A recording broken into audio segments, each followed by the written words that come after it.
It was originally promised in Las Vegas that you could eat like a king or queen for pennies.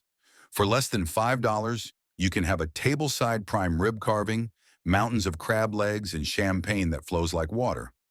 A basic ideology served as the foundation for the city's whole identity.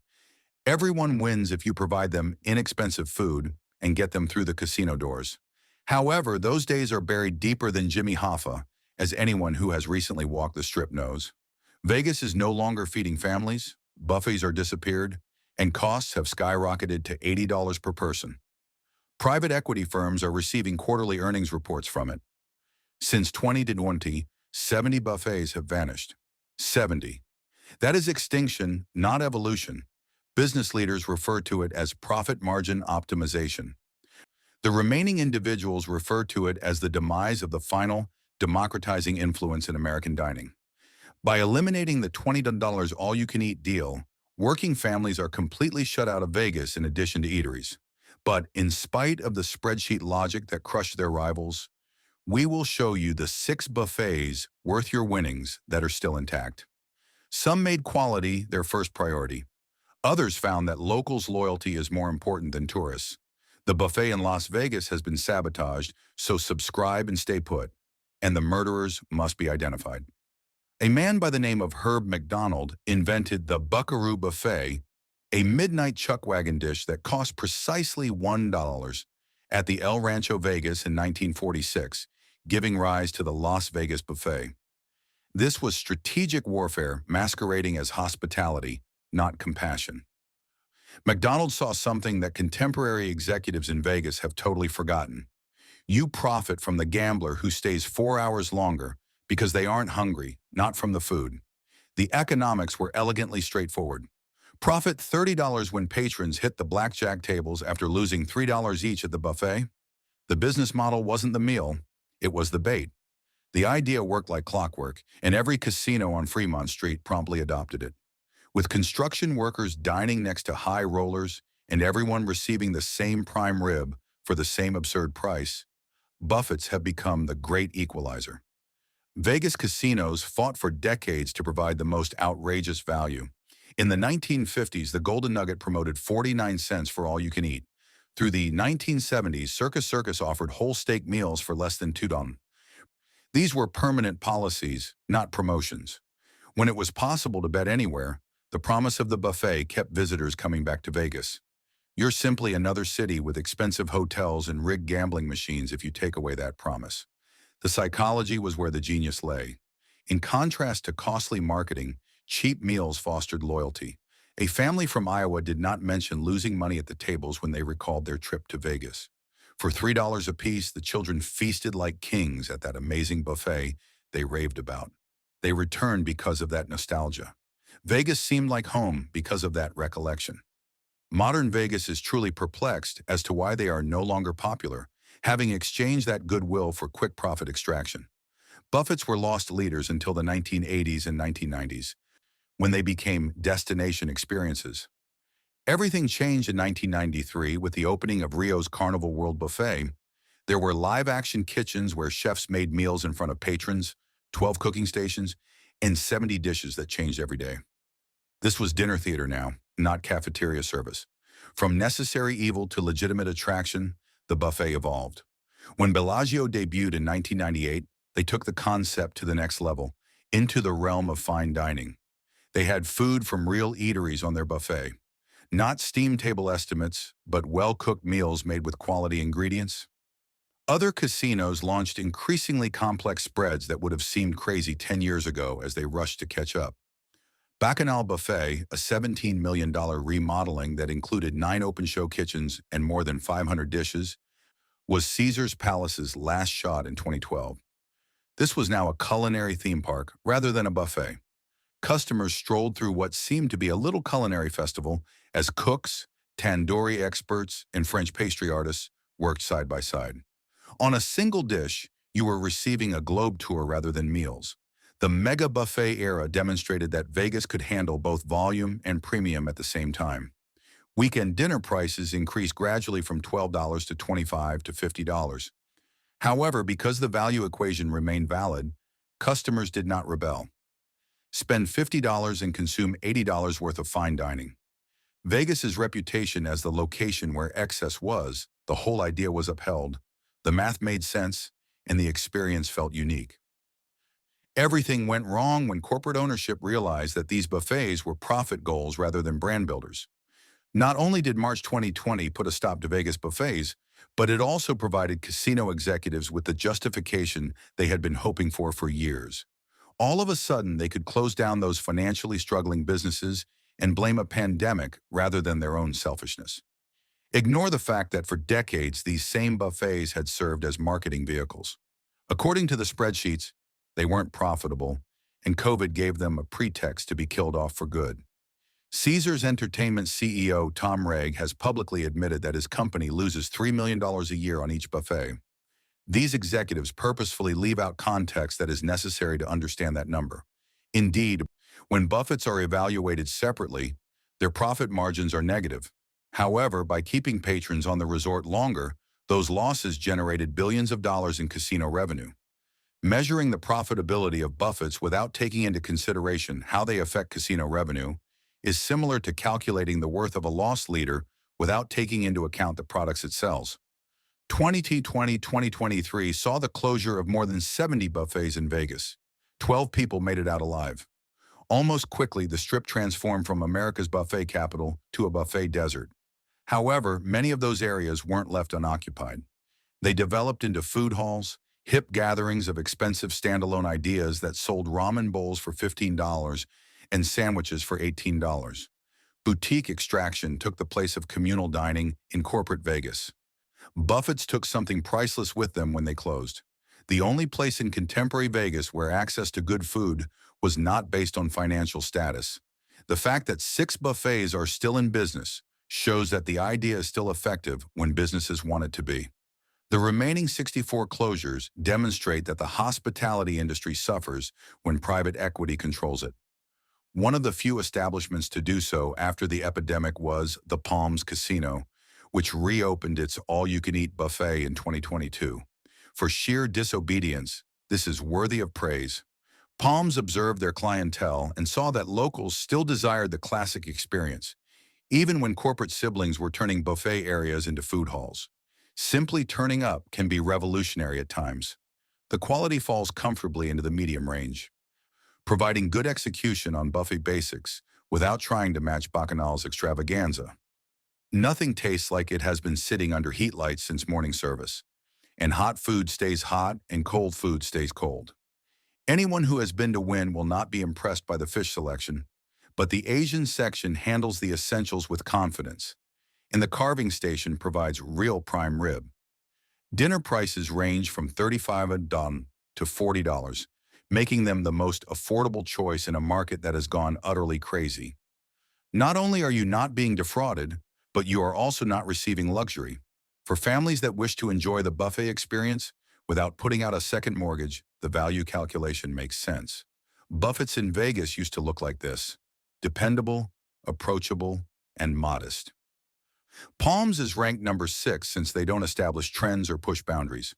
The Palms should be commended for having a deeper grasp of its clientele than Wall Street analysts, especially in a field that today views buffets as shameful relics. Sometimes the most radical stance is to just be excellent enough and reasonably priced. Due to its remote location off the Strip, where tourists seldom go, South Point Casino's buffet was spared.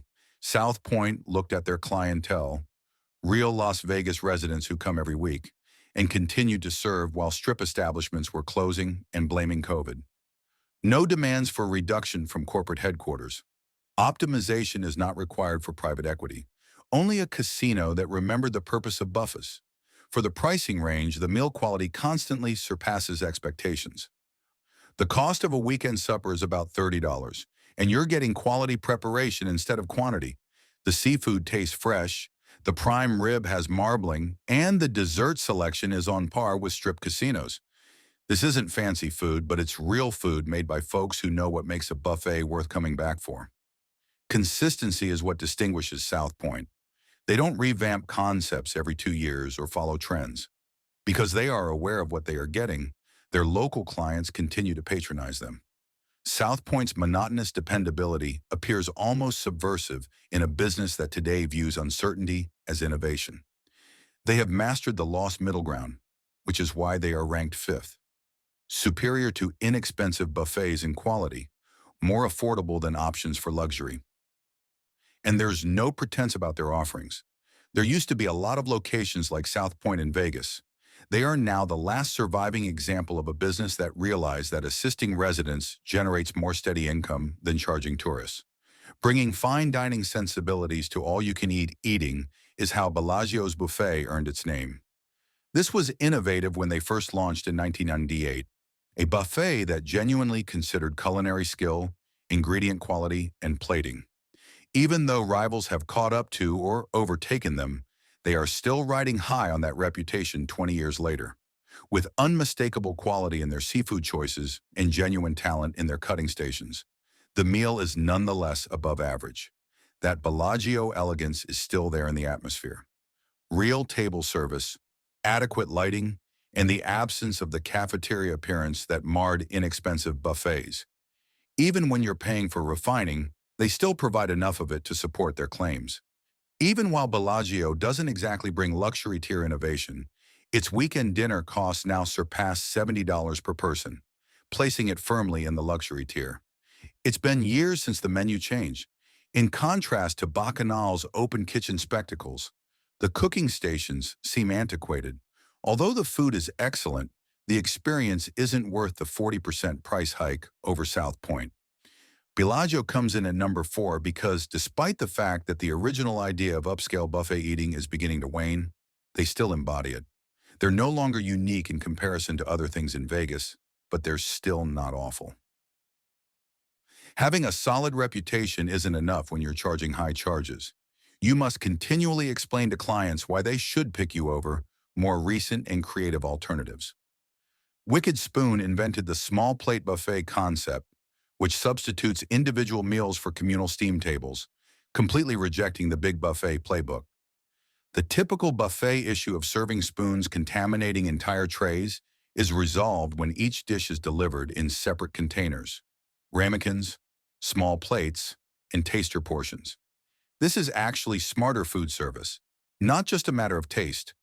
It is instantly clear that this format allows for quality control. The rapid turnover of portions keeps food fresher. When cooks plate individual servings rather than pouring food into chafing pans, presentation significantly improves. Dinner service costs between $65 and $75, which is justified because the experience feels more like a restaurant than a cafeteria. In contrast to usual buffets, the menu has items such bone marrow, duck confit, and well-seasoned ethnic cuisine that hasn't been simplified for the tastes of tourists. Younger, more food-conscious patrons are drawn to Cosmopolitan, and Wicked Spoon provides them with food that meets their standards.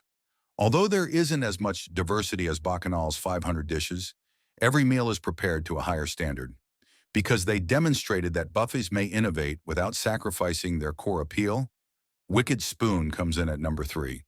The compact plate format offers a distinctly contemporary experience while resolving actual issues. They lose part of the richness of a traditional buffet, but they add elegance that makes the meal feel more carefully planned and less gluttonous. After the pandemic, when rivals were still citing COVID as a reason for closing, Wynn's buffet reopened. That in and of itself conveys dedication. The establishment that bears Steve Wynn's name continues to uphold his belief that buffets are a great way to increase brand awareness. Instead than relying on their established name, they are providing food that is worth the $70 to $80 they ask for weekend supper. Food is prepared on demand by real culinary expertise at the cooking stations. Good crab legs, properly shucked oysters, and sushi made by real sushi chefs, not knife-wielding line cooks, are all served in the seafood section. The international sections serve different foods with authentic technique, while the carving station rotates quality cuts. This is buffet-style cuisine of restaurant caliber. Fast plate clearing, attentive staff, drinks replenished without request, and service quality that above industry standards. Without coming across as stuffy or pretentious, the atmosphere complements Wynn's overall premium positioning. The entire experience confirms that you are receiving premium value for the premium pricing you are paying. Service may lag during busy hours, but this isn't due to carelessness. It's physics. Humans can only work so quickly. Because they know what a deluxe buffet should be, Wynn comes in second. Both quantity and quality must be seamlessly integrated, not just one or the other. They use execution to justify every dollar, even if their pricing would be illegal at inferior buffets. The buffet format feels more like a gift than a sacrifice because the dining experience here is comparable to that of independent fine dining establishments. You recall why Vegas established its empire on buffets when they functioned this smoothly. In addition to surviving the buffet apocalypse, Bacchanal flourished by setting the bar that all other Vegas buffets must meet. Every dollar of Caesar's $17 million 2012 remodeling is evident, with 9 open show kitchens, over 500 dishes rotating through daily service, and chefs from various culinary traditions working side by side. First-time visitors are truly overwhelmed by the variety. Perhaps 10% of the selections include hand-carved Iberian ham, made-to-order pasta, full roasted duck, authentic French pastries, dim sum created by chefs educated in Hong Kong, and tandoori chicken from real tandoor ovens. You wouldn't get the same meal again if you came here every week for 6 months. The variety isn't a ploy. Rather, it's a true gastronomic variety carried out on a large scale. The standards of quality control are higher than those of most eateries. Food is turned over so quickly that nothing is left to deteriorate. Customization is feasible with the cooking stations. You can ask the chef how you want your steak cooked, add extra spice to your curry, or request other changes that would not be possible with pre-plated food. Personalization at volume should be counterintuitive, but it manages to work. This goal is reflected in the price, which ranges from $85 to $100 for a weekend supper based on the time of year. It's ridiculously expensive for a buffet. Additionally, it's less than what you would pay for the same caliber of meal at a single Caesars location. The math only makes sense when you're spending 3 hours perusing a menu that rivals tiny food festivals, sampling from many demonstration kitchens, and trying high-end foods you wouldn't order as whole dinners. Since Bacchanal is the only buffet in Vegas that has upheld the original buffet promise while updating it to contemporary standards, it comes in first place. It's both the most costly buffet in Vegas and the least expensive way to enjoy fine dining. Everything that buffets were meant to be is defined by that dichotomy. Democratic excess. Regardless of their jacket or status as a comp, anybody who is prepared to pay the admission fee has the same top-notch experience. They ought to have looked into why Bacchanal survived when Vegas murdered 70 buffets. It was successful because it never lost sight of the original value of buffets. One pledge served as the foundation for Vegas's empire. Even if it's only for a weekend, everyone should experience the good life. That promise was expressed in the buffet. It was the only location where high rollers and dishwashers ate the same prime rib, waited in the same line, and paid the same price. Not only did businesses shut down 70 buffets in 3 years, but they also completely barred working families from visiting Vegas. The 6 that survived demonstrated that the concept is still effective when businesses want it to be. Bacchanal grows by expanding. South Point thrives by catering to residents who truly reside in Vegas all year round, whereas Wynn achieves success by refined excellence. Spending $200 on dinner at a star chef restaurant with tiny portions and no reservations is what modern Vegas wants you to do. That whole philosophy was rejected by the public. It said satisfaction over Instagram, access over exclusivity, abundance over scarcity. Because that message did not enhance short-term extraction, corporate Vegas could not tolerate it. Go to Caesars or South Point instead of some lifeless food hall for the $30 grilled cheese the next time you're in Vegas. You can eat like you own the place there without getting played. And that's where the real Vegas still exists. Do you think this list is correct? Please share your thoughts in the comments section and remember to like and subscribe. Thank you.